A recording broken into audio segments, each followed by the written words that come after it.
My dearest Earth friends. This is Tourmalayne speaking. It is so good to speak to you again. Today I will give the following dating advice. Don't follow your biology level attraction, because it will lead you to reject partners who would make you happy, and it will lead you to date partners who won't. So, let's unpack that.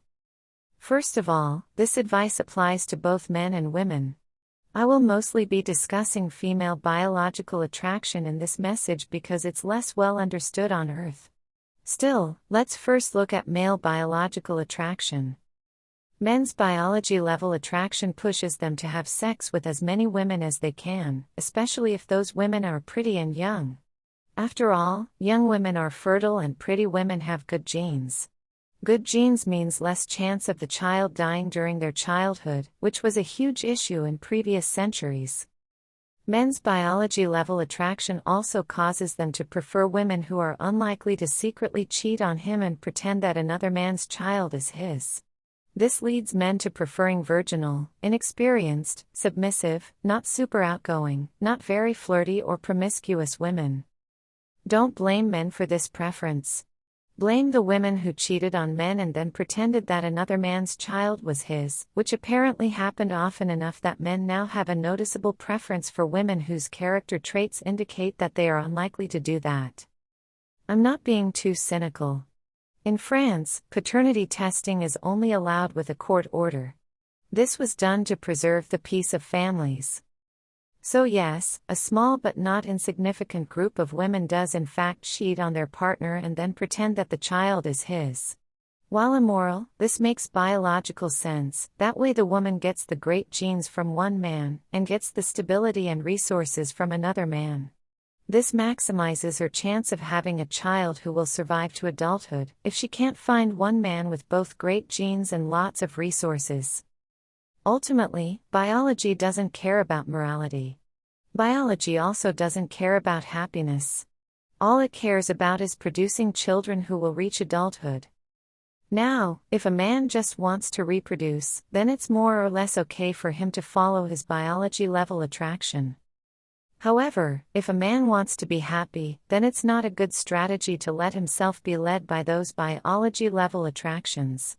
After all, his biology wants him to choose a prettier woman over a woman with a better character. His biology also wants him to have a ton of empty, meaningless sex with a ton of women. This is a great strategy for reproduction, but it's not a good strategy for long-term happiness. So, this is the first important principle: following your biological attraction is good for reproduction, but it's bad for long-term happiness. Now your biology doesn't care about your happiness, but you might. And indeed, men are told to use their brain when selecting a partner, to not just go for the hottest woman, to not blindly follow their dick, to be faithful to one woman and to not just have sex with as many women as possible, etc. This is good advice. Telling men to not just follow their biological attraction causes more men to make choices that lead them to long-term happiness. The advice not to follow their biological attraction is just as true for women. But unfortunately, society doesn't as often give women this warning. Hence women often do simply follow their biology level attraction. As a result, women often reject good partners, select horrible partners and get seriously hurt. After all, in modern societies it's not that important that a husband is able to fight well. But in primitive societies, that was absolutely crucial. Not being able to fight well could mean that the entire family gets murdered by a bandit, or gets eaten by a wild animal. So a woman's biology level attraction likes it when men are able to kill an attacking bandit on a moment's notice. Because that means the family survives. So it's attractive when men are stoic, capable of violence and a bit psychopathic. It's not attractive if he's calm, humanitarian, emotional, empathetic, kind or excessively rational, because then he can't kill the bandit who would otherwise murder his family. You can't have a husband who has a moment of weakness when a bandit is suddenly attacking the family. If he has a pang of anxiety, the entire family dies. Therefore men can't show weakness, not even for a moment. If a man ever cries, forget it, dump his ass. Now obviously, women have higher faculties too, and it is attracted to loftier things than her biology level attraction. But when push comes to shove, modern women do often choose to follow their biology level attraction. And so women might say they want emotionally open men, but when push comes to shove they reject such men in favor of emotionally repressed men who don't show much emotion. Because that's who can kill a bandit at a moment's notice, and hence that's what's biologically attractive. Your husband needs to be surface-level stoic for only the time it takes for your children to become teenagers. After that, you've achieved your biological goal, and your future happiness and relationship stability, or your husband's psychological health, doesn't matter from a biological perspective. Obviously, choosing men who are capable of murdering a Stone Age bandit is a poor choice for optimizing your happiness in the present day. But even though it sounds really silly if I say it like this is what women's biological attraction is actually nudging them towards. Which means that following biological attraction is a terrible idea for long-term happiness. Other than killing bandits, what's also important and therefore attractive in prehistoric times is that the man will bring home food, even if there's a famine. No matter what he needs to do to get that food. So, what kind of traits will allow a man to bring home food, even if there's a famine, no matter what he needs to do to get that food? Well, violent tendencies, psychopathy, narcissism, perhaps poor impulse control, being stoic, not being too emotional or humanitarian or introspective or rational. The man shouldn't be too moral or kind or empathetic, because that just gets in the way of him bringing home food no matter what. Yeah, it's not nice, but having your child starve to death isn't nice either. And that's why bad boys and jerks and psychopaths and narcissists are attractive to women. Don't blame women, they just don't want their children to starve to death during a famine. Doesn't matter that those things no longer happen in the West, what happened in the Stone Age is what women's attraction is calibrated towards. Now, there's also a part of women that likes kind men and that doesn't like bad boys and jerks and psychopaths. Yet biology-level attraction leads women away from kind men and towards bad boys and jerks. This is why you have some women saying they want a kind man, and then they reject kind men in favor of a jerk. It's a war between the more evolved parts of her and her raw, cavewoman-era, biology-level attraction. And if a woman is just following her attraction, then the cavewoman often wins. Women saying they want kind men, and then rejecting kind men in favor of jerks, is a sort of unintentional gaslighting that women inflict on men. And obviously, choosing bad boys and jerks isn't good for women's long-term happiness either. No matter how much her biological attraction might appreciate that those guys can kill bandits and bring home food during a famine. Women often see it as self-evident that of course they're only going to date those men who are immediately attractive to her on a biological level. After all, love and attraction are requirements for a relationship, right? Sometimes this isn't even a conscious choice, many women simply instantly reject men who aren't immediately attractive. Or women don't even register such men as potential partners. Sometimes women get asked out during an event, immediately turn the man down, and then think to themselves at the end of the event that it's a shame that no one asked her out. Now on one level, it's understandable that women only want to date men they're immediately biologically attracted to. Don't you need to be attracted to your partner? Yet, attraction is actually something that can grow over time. It doesn't need to be there immediately. And there's also the difference between long-term attraction to someone because they're a good person and you've built something together, versus immediate attraction because that guy would be able to kill an attacking Stone Age bandit. Insisting on only dating men who are immediately attractive means quite possibly rejecting good men in favor of jerks. Because that's what women's biology-level attraction points them to. Or women insisting on dating men who are immediately attractive can mean going for genuinely good men who are also immediately attractive. However, only a tiny handful of men are genuinely good men while also being immediately attractive on a biological level. And pretty much all women would love a man like this.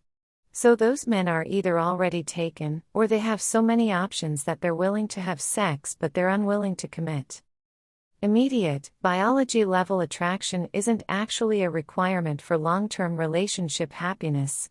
In fact, the ancient Greeks saw immediate, biology-level attraction as a type of temporary madness that just leads people astray. They would be horrified to learn that many modern women refuse to date anyone except for those people whom they had an immediate, biology-level attraction to. To ancient Greeks, that would be like saying, I don't date men unless I'm being overwhelmed by temporary madness for them. Of course, some women absolutely do use their brain or intuition and make genuinely good dating choices. It's certainly not true that all women operate based on biology-level attraction. However, most modern women do. So, those are some elements of women's biology-level attraction. Men must be able to kill an attacking bandit on a moment's notice, and men must be able to bring home food during a famine no matter what needs to be done. Hence bad boys and jerks and psychopaths and stoic men are welcome, while emotional and weak and kind men are not. And a woman's higher faculties have the complete opposite preferences, which can lead to almost schizophrenic outcomes, where women say they want one kind of man and then date a completely different kind of man. But we're not done yet. Another element of women's biology-level attraction is a very high amount of pickiness. After all, in primitive societies, being the second or third wife of an exceptional hunter is a better deal than being the only wife of an average guy. After all, that exceptional hunter will be able to provide for 3 wives, and besides he can actually win fights and thereby keep the woman and their children safe. The average man may lose the fight, which could mean that a wild animal or bandit kills the family. If you don't think that these types of considerations still matter, ask yourself why height still plays such an important role in female attraction. After all, height doesn't matter in modern society, and height doesn't indicate any type of virtue on the part of the man. It doesn't seem logical for women to significantly prefer men that are a bit taller than her, to shorter men. Yet, women do have that preference. This is because height is very important when it comes to fighting or hunting. And a man being good at fighting and hunting in primitive society could easily mean the difference between life and death. So yes, women's attraction is still being governed by what was beneficial in the Stone Age. Women's strong preference for somewhat taller guys shows this. So, women are picky and they want top men, even if that means sharing him with other women. After all, the top man can actually kill the wild animal or bandit who would otherwise kill the family. Having a monogamous relationship with a more average man might be nice, but biology doesn't care about happiness. Besides, it's not nice if he can't stop the entire family from being killed. Plus, the great hunter probably has great genes, which means that their children will have a better chance to not die in childbirth. Which was a massive issue in prehistoric societies. That is yet another reason for women to be very picky, even if that means becoming the third wife of a top man rather than being monogamous with an average man. Indeed, your scientists have found evidence that 80% of women procreated while only 40% of men did. This shows that yes, for much of your history, women preferred sharing top men over being monogamous with average men. Younger women grew up without social and economic and religious factors pushing them towards monogamy. As a result, young women are once again becoming so picky that they're rejecting available single men and end up sharing top men with other women. This is more common among young women than you might realize. Sometimes this is one man openly having relationships with multiple women, where those women know each other. And sometimes this is just one man dating or having regular sex with multiple women. As a result of this, currently more than 60% of young men are single, while only about 30% of young women are single. Of course, this also has something to do with women dating older men, but there is absolutely an element of women being so picky that they're choosing to share the top men rather than being monogamous with the single men. And that is a great strategy for reproducing in a Stone Age tribe, but it's a poor strategy for being happy in the modern world. After all, the women who choose to share a top man are frequently unhappy because of the lack of quality time and intimacy and connection. But biology doesn't care about happiness, it cares about reproduction. Hence my earlier statement that women are following their biology-level attraction, often to the detriment of their own long-term happiness. Women see how dumb it is when men follow their biological attraction, for example when they choose a woman with large breasts over a woman with a good character, or when men blow up a relationship in order to have some casual sex. But it can also be very counterproductive when women follow their biological attraction, for example by being so picky that she rejects all interested men and ends up alone. And while both men and women might be quick to claim that they're happy alone, the fact is that most people aren't fully happy without a relationship. Or if a woman follows her biological attraction, it can lead to her sharing a top man with other women, which may not be emotionally fulfilling because his attention will be split and hence the connection might not be very meaningful. Or it can lead to a woman getting repeatedly used for sex, because top men won't marry average women but they will sleep with them. If your dating experience is that men are only interested in sex, then likely you are trying to date up so much that that tier of man you're dating isn't interested in marrying you. But men won't say no to easy sex. Single men who actually are in your league typically will be interested in a serious relationship. Sure, a few men won't, but most men will. Women's pickiness isn't just bad for her own happiness, it also hurts men. Earlier we said that less than 40% of young men are in a relationship. Plus, some of those men are in relationships that are unhappy or unhealthy or that won't last a long time. Therefore, perhaps only 1 in 5 young men are in healthy, happy relationships that are going to last a long time. This is obviously awful for men. And it's also awful for society, because if average young men can't find a woman, then why would they work hard? Why not just indulge in video games all day? And this will cause a serious decline in society at large, because society needs young men to be ambitious and work hard. Now, women at this point might argue that they're actually not all that picky, and that all they want is a decent partner who is, let's say, emotionally open and a good communicator. Let's say that 30% of all men are sufficiently emotionally open and good enough communicators for the woman's tastes.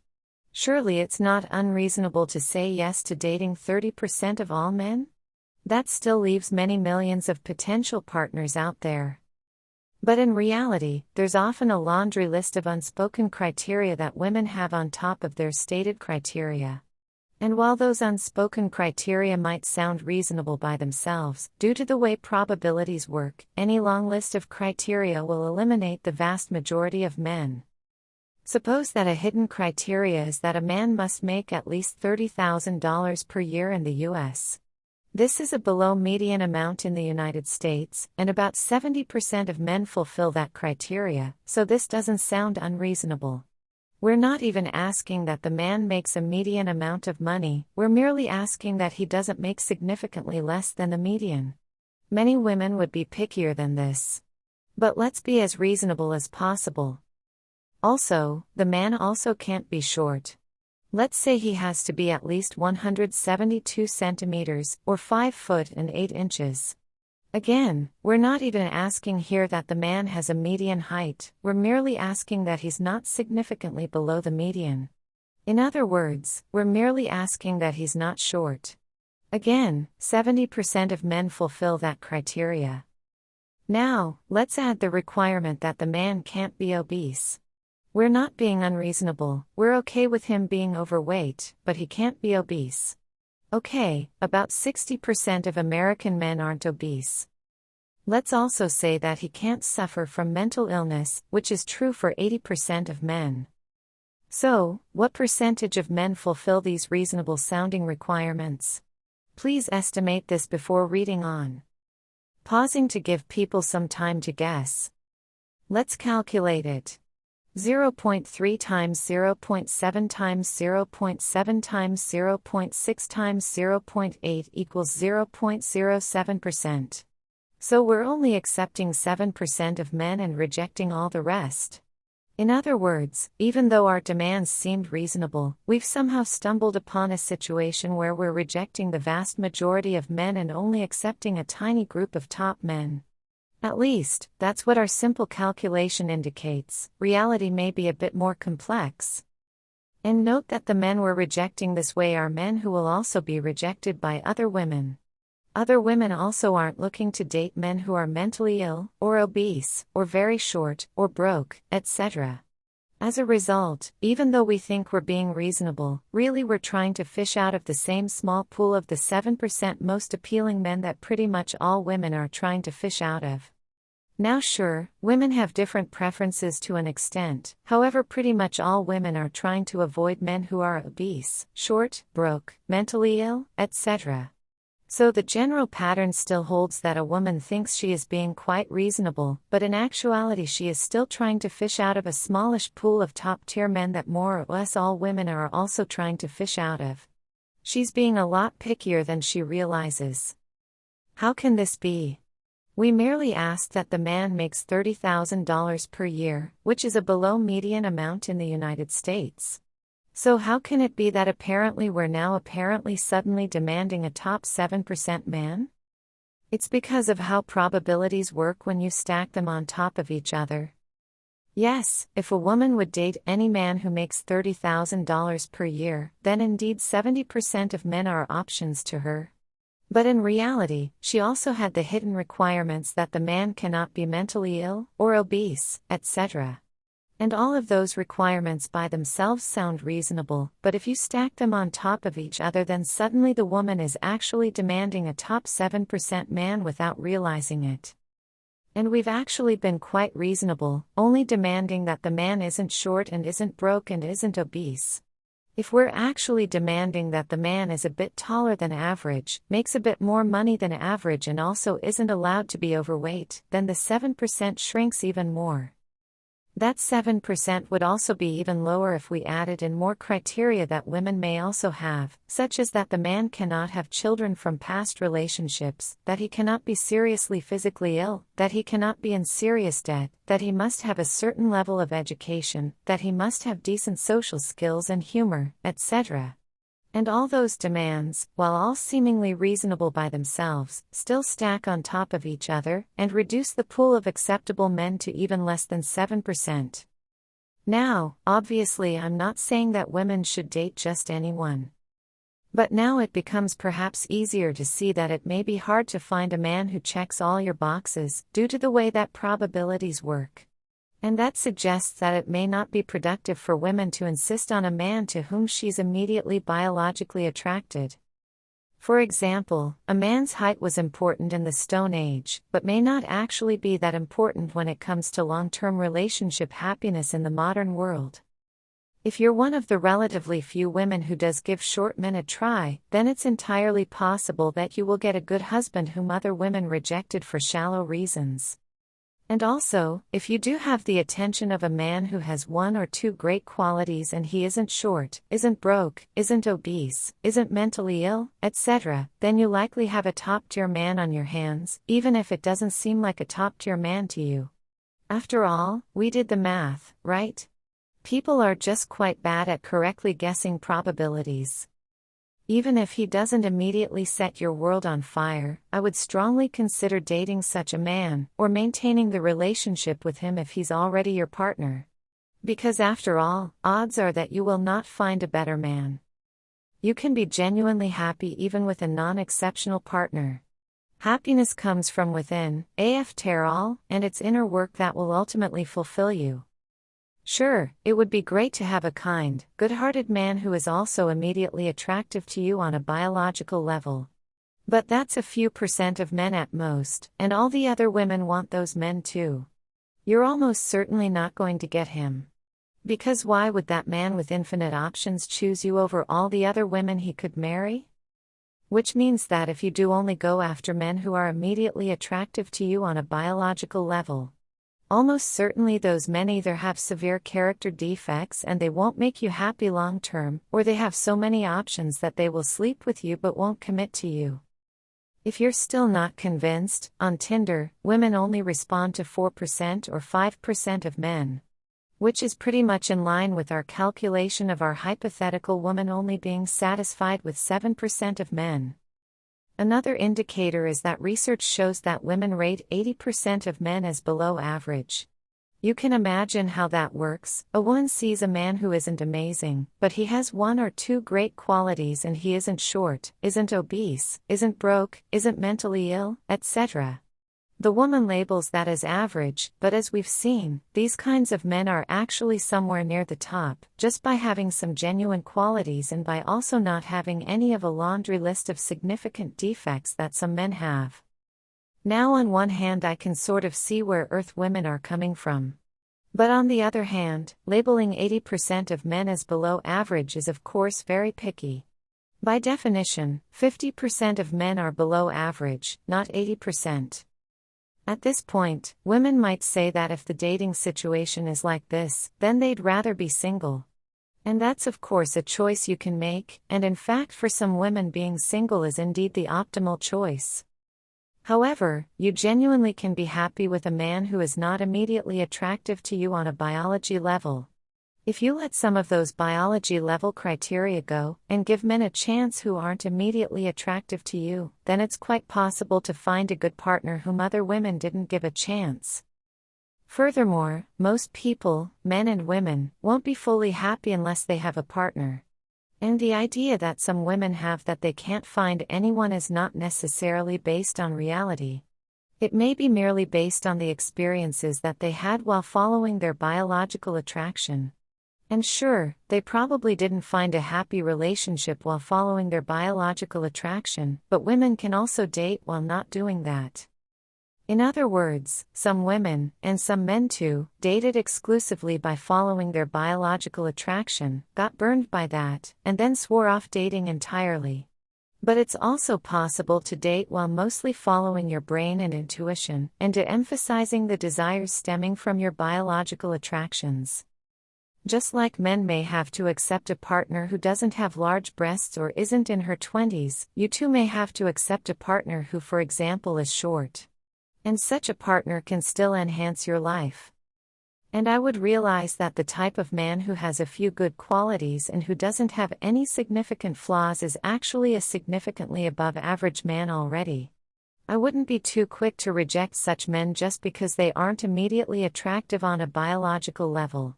After all, attraction and love can grow over time. There are also qualities you can cultivate that make you more attractive towards men. Obviously a slim body is nice, but you can also sort out your own life, work on healing your old wounds, practicing kindness and patience, etc. The good news is that men actually on average aren't excessively picky.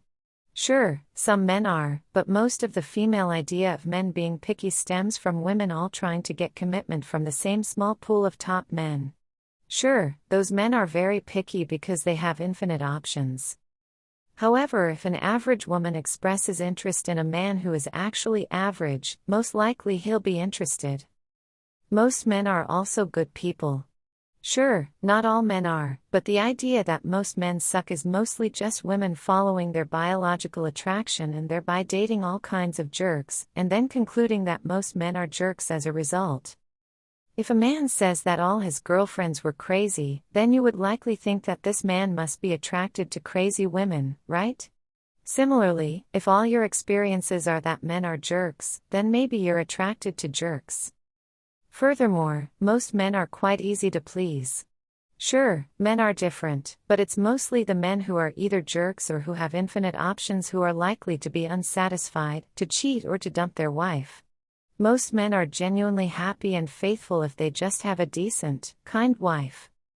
Now, let's give some dating advice to men. Choose conscious women with a good personality, over women who are younger or prettier. After all, that is what will lead to long-term happiness. If you go for unconscious women, then likely she will see that you're too kind or too insecure or too emotional to be able to murder a Stone Age bandit. And the relationship won't work. Therefore choose conscious women, because you won't have this problem with them. Alternatively, you can be a selfish bad boy with a fit body or large bank account, and try to sleep with as many women as possible. But if that's the game you want to play, be aware that the prize you'll win may ultimately be meaningless. Lots of casual sex may seem appealing at first, but it won't nourish your soul. It will ultimately be empty. Finally, let's add one more piece to the puzzle. Namely, women undervalue femininity.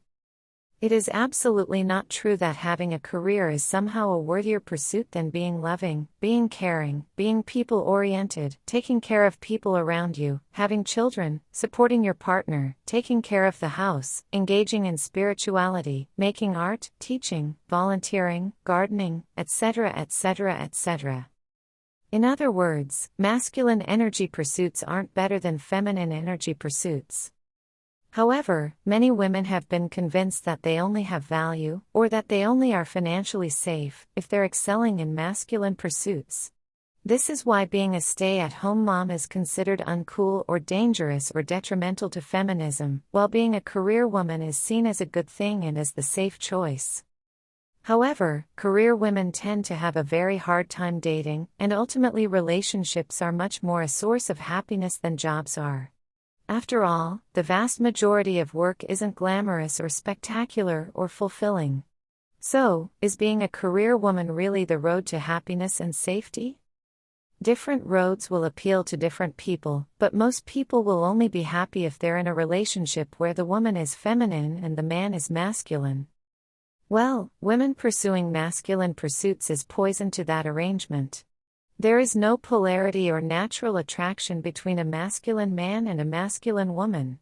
Those people won't feel much attraction towards each other because frankly they don't need each other, they're already both masculine. Theoretically it could work if the woman is masculine and the man is feminine, however very few people will be happy long-term being in the energy of the opposite gender. Most men also aren't attracted to masculine women, and most women aren't attracted to feminine men. I get needing a job to survive. But this whole phenomenon of women thinking that masculine pursuits like careers and independence are good, and that feminine pursuits like being a devoted mother or supportive wife are bad. To me that looks like metaphorical penis envy. My beautiful sisters, you are already fully worthy of love, as you are right now. You don't need to become masculine in order to have value or be safe. You already have value, good men already value you as you are, and good men are already happy to contribute financially and keep you safe. Those men exist, they're out there. If you disagree with my stance on gender dynamics, please consider that what your society is currently doing isn't working at all. Pretty much everyone is unhappy and your society is deteriorating and unraveling rapidly.